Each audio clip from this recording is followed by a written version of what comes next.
नमस्कार। मेरा नाम रोहन कुमार और मेरे साथ में नाना उमाकांत पोदार जी बैठे हैं। आज हम उनकी कुछ पुरानी कहानियां सुनते हैं उन्हीं की जुबानी। तो चलिए शुरू करते हैं। मैं बिहार के भागलपुर जिले के अंतर्गत विक्रमपुर गांव का रहने वाला हूं और यह गांव गंगा नदी के किनारे है। मेरे गांव में प्राइमरी स्कूल यानी 5वीं कक्षा तक का स्कूल है और अभी भी है और पहले भी। तो मेरा एडमिशन 1955 में प्रथम क्लास में उस प्राथमिक विद्यालय में कराया गया। तो उस समय मेरे सामूहिक परिवार में मेरे माँ पिताजी, मेरे दादा दादी थे और कृषक होने के नाते अपने पास 3 गाय और 4 बैल था और बछड़ा 1-2 था। तो चूंकि मैं घर में बड़ा था, बड़े होने के कारण मेरी सुबह जो है गाय बैल चराने की ड्यूटी होती थी, जो अपने घर से लगभग 3-4 किलोमीटर दूर बैरबन्ना, जिसे आप लोग जंगल बोलते हैं, वहां अपने गांव के और कुछ सहपाठियों के साथ चराने के लिए जाना पड़ता था। और सुबह में जलपान करके और मेरे गांव के जो साथी लोग थे अपने गाय बैल लेके चलते थे और वहां बैरबन्ना में अपना गाय बैल को छोड़ देते थे और हम लोग अच्छे वहां जंगली बेर या अमरूद का रस स्वागत करते थे और साथ में कुछ बेर भी तोड़ के ले आते थे। 9:30 बजे तक हम लोग वापस आ जाते थे गाय बैल को चरा करके। उसके बाद जल्दी हम नहा धो करके स्कूल निकल गए।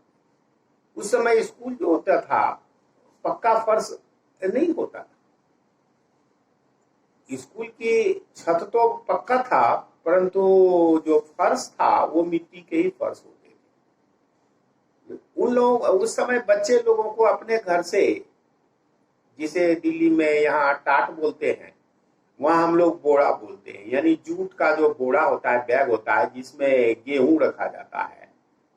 बच्चे अपने साथ उस जूट के बोड़े को ले जाते थे और एक थैले में बैग, यानी कपड़े का थैला, आजकल का स्कूल बैग नहीं, और उसी कपड़े के थैले में कॉपी किताब और पेंसिल, कलम नहीं चलता था, पेंसिल लेकर के हम लोग स्कूल जाते थे और वहां स्कूल में पढ़ाई होती थी। पढ़ाई जो है 10 बजे से लेके 1 बजे तक होती थी और 1 बजे लंच के लिए घंटी बज जाती थी। सभी बच्चे लंच करने के लिए अपने अपने घर चले जाते थे। फिर दोबारा 2 बजे स्कूल लगता था और 4 बजे तक स्कूल होते थे। 4 बजे फिर घंटी बज जाती थी और छुट्टी हो जाती थी और हम लोग वापस स्कूल आते थे। जब मैं उसी स्कूल की घटना एक बताता हूं कि गुरुजी का यानी टीचर का जो आदेश होता है उसका पालन बच्चे लोगों को करना पड़ता था और पेरेंट्स भी उनके आज्ञा का पालन करते थे। उस समय यह परंपरा था कि जो गुरुजी होते थे, क्योंकि उनको भी गाय बैल पालते थे, तो गुरुजी प्रत्येक स्टूडेंट से ये कहते थे कि भैया 1 बोरा यानी जूट के बड़े बैग में गेहूं का भूसा दान करोगे, अपने माँ बाप को बोल देना।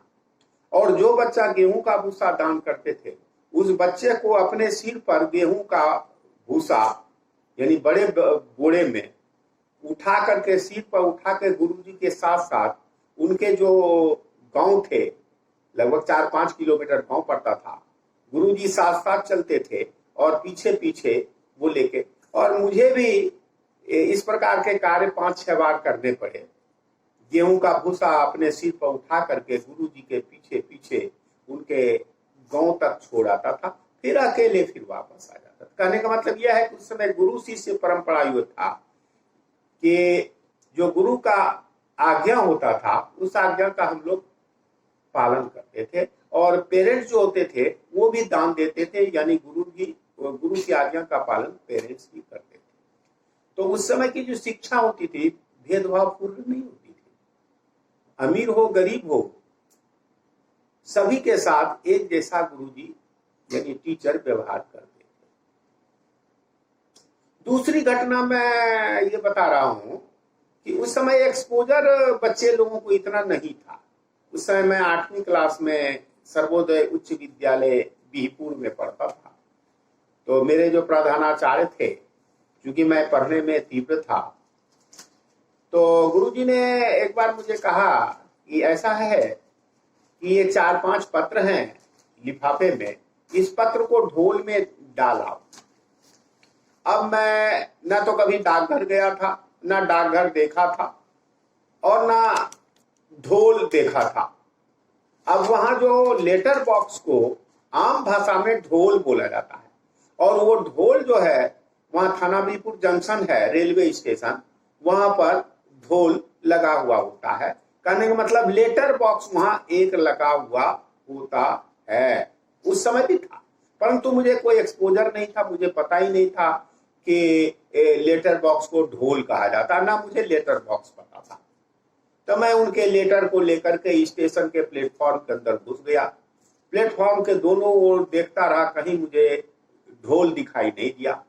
लेकिन उन्होंने आइडेंटिफिकेशन दिया था कि लाल रंग का जो है वो लेटर बॉक्स होता है।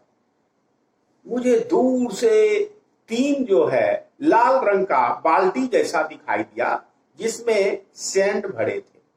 परंतु उसमें कुछ लोगों ने, जो यात्री मुसाफिर आते हैं, वो पान गुटखा का पिड़की उसमें फेंके हुए थे। मैंने कहा, गुरुजी ने कहा था मुझे यही लाल वाला डब्बा, यही ढोल है, इसी में उनके मैंने जो 4 पत्र थे लिफाफा, उसी पर रख करके बड़ी खुशी खुशी वापस स्कूल पहुंचा। तो टीचर ने पूछा, हेडमास्टर साहब पूछे कि आपने ढोल में डाल दिया? मैंने कि सर, खुश होकर के बोला, हाँ, मैंने स्टेशन के गेट के बगल में जो ढोल है लाल वाला, उसमें डाल के आ गया है। तो कैसा था ढोल वो? मैंने कहा कि ढोल तो लाल रंग का था, 3 था वहां पर, और उसमें बालू भरे हुए थे, और वहां पर जो है लोगों ने पान खा करके उस पर पान का थूक फेंका हुआ था, उस पर बहुत सारे। अब गुरुजी को गुस्सा आया मुझ पर। कहा, मैंने तुम्हें ढोल में डालने के लिए कहा था, पत्र तुमने कहां डाल दिया? मैंने ठीक तो किया, आपने बोला था लाल रंग का ढोल है, उसमें डाल देना स्टेशन पर, मैंने डाल दिया। फिर गुरुजी ने माथा पीटा।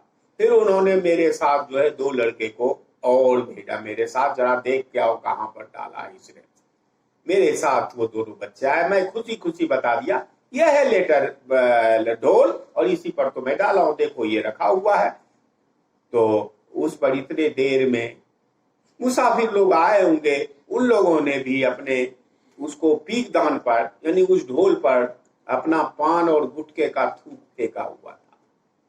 उसे पत्र को लेकर के उस लड़के ने फिर वापस आया और प्रधानाचार्य को बताया, सर, ये जो आग बुझाने वाला जो रेत होता है लाल वाले बाल्टी में, उसी में इसने पत्र रख दिया था। टीचर को मुझ पर बहुत गुस्सा आया। तुम्हें आज तक ढोल नहीं पता है?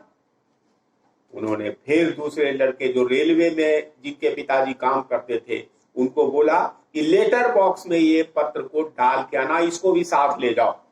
वो लड़के को पता था, चूंकि रेलवे में उनके पिताजी कर्मचारी थे और रेलवे के क्वार्टर में रहते थे, वो मुझे ले गया साथ में, और इस स्टेशन के जहां टिकट खिड़की था वहां पर लेटर बॉक्स था, वो भी लाल रंग का था। उसने देखा, उसके एक पॉकेट जैसा था ऊपर छेद, उसने उसके अंदर वो चिट्ठी को डाल दिया और मुझे कहा कि यही है लेटर बॉक्स। हमने कहा, गुरुजी ने तो, सर ने तो बोला था कि लाल वाले जो है ढोल में डालना, मैंने ढोल में डाला था। उस दिन से मुझे पता लगा कि लेटर बॉक्स के क्षेत्रीय भाषा में ढोल बोला जाता है। तो ये थी आपकी कहानी। और ग्रेट स्टोरी।